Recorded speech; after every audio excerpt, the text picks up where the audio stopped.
Hello students, welcome to my YouTube channel Brilliant Galaxy Classes. तो पिछली video में हमने समरूप तथा सर्वांगसम आकृति के बारे में समझाया था। तो आज हम उससे संबंधित प्रश्नावली अर्थात प्रश्नावली 6.1 को हल करेंगे। तो देखते हैं, कोष्टकों में दिए शब्दों में से सही शब्दों का प्रयोग करते हुए रिक्त स्थान को भरिए। सभी वृत्त खाली स्थान होते हैं सर्वांगसम या समरूप। तो आप जानते हैं सभी वृत्त आपस में समरूप होते हैं, और क्यों होते हैं इसको आप देख लीजिए।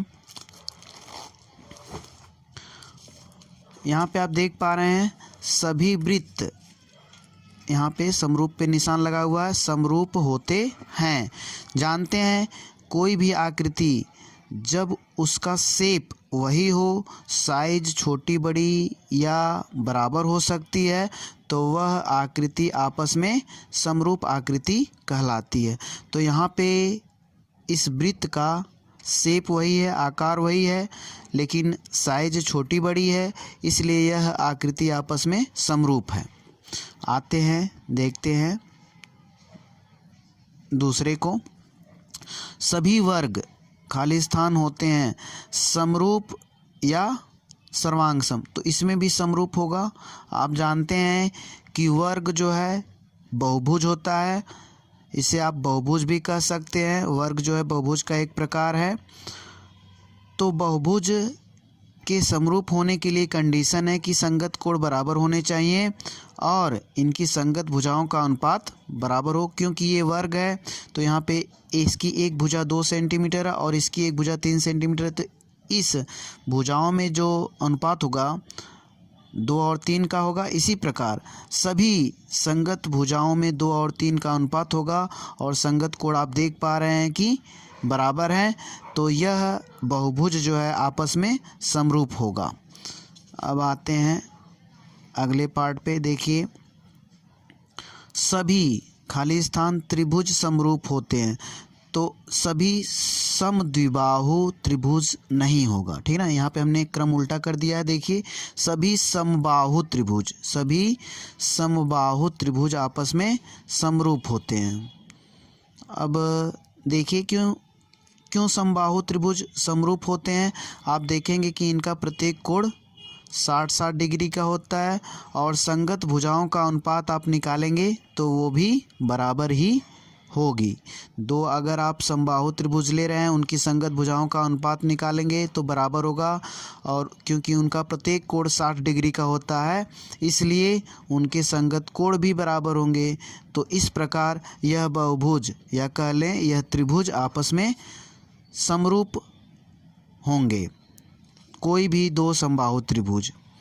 आइए देखते हैं अब, भुजाओं की समान संख्या वाले 2 बहुभुज समरूप होते हैं यदि उनके संगत कोण बराबर हों तथा संगत भुजाएं समानुपाती हों। देखिए, पहले वाले में क्या भराएगा, बराबर। यहाँ पे यदि उनके संगत कोण क्या होने चाहिए, बराबर।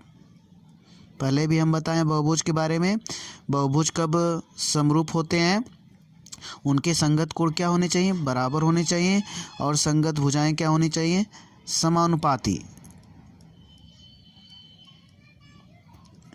ठीक। अब आते हैं अगले प्रश्न पे। निम्न युग्मों के 2 भिन्न भिन्न उदाहरण दीजिए। समरूप आकृतियाँ। तो हमने समरूप आकृतियाँ में वृत्त का उदाहरण दिया है और एक समबाहु त्रिभुज का उदाहरण दिया है। ठीक। अब इसका दूसरा भाग देखते हैं। ऐसी आकृतियाँ जो समरूप नहीं हैं। हमने वर्ग और समचतुर्भुज आपस में समरूप नहीं होंगे क्योंकि इनके संगत कोण जो है वो आपस में बराबर नहीं हो सकते हैं। किसी वर्ग और समचतुर्भुज के संगत कोण आपस में बराबर नहीं हो सकते हैं। तो यहाँ पे आप देख पा रहे हैं यह वर्ग और समचतुर्भुज आपस में समरूप नहीं होंगे क्योंकि यहाँ पे 90 डिग्री, यहाँ पे आप देख पा रहे हैं 120 लग रहा है, तो इसके संगत कोण बराबर नहीं है। तो ये मैटर अब नहीं करता है। जब आपने जान लिया कि इसके संगत कोण बराबर नहीं, तो आप कह सकते हैं कि यह दोनों आकृतियाँ आपस में समरूप नहीं होंगी। भले उनकी साइज़ भुजा आपस में समानुपाती हों। यदि संगत कोण बराबर नहीं है तो वे आकृतियां आपस में समरूप नहीं होंगी, और यदि संगत कोण बराबर हैं और भुजाएं भी समानुपातिक हैं तब जाकर वे आकृतियां समरूप आकृतियां कहलाती हैं। तो यहाँ पे ऐसा नहीं है, एक कंडीशन नहीं पूरी हो पा रही, हम स्पष्ट रूप से देख सकते हैं। यहाँ पर देखिए आयत और समांतर चतुर्भुज, हमने दूसरा उदाहरण लिया है। आयत और समांतर चतुर्भुज को अगर देखा जाए तो आयत में प्रत्येक कोण 90 डिग्री, ठीक, लेकिन समांतर चतुर्भुज में ऐसा नहीं है।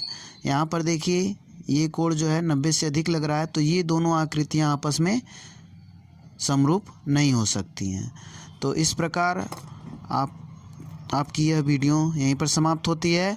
तो thank you for watching my video.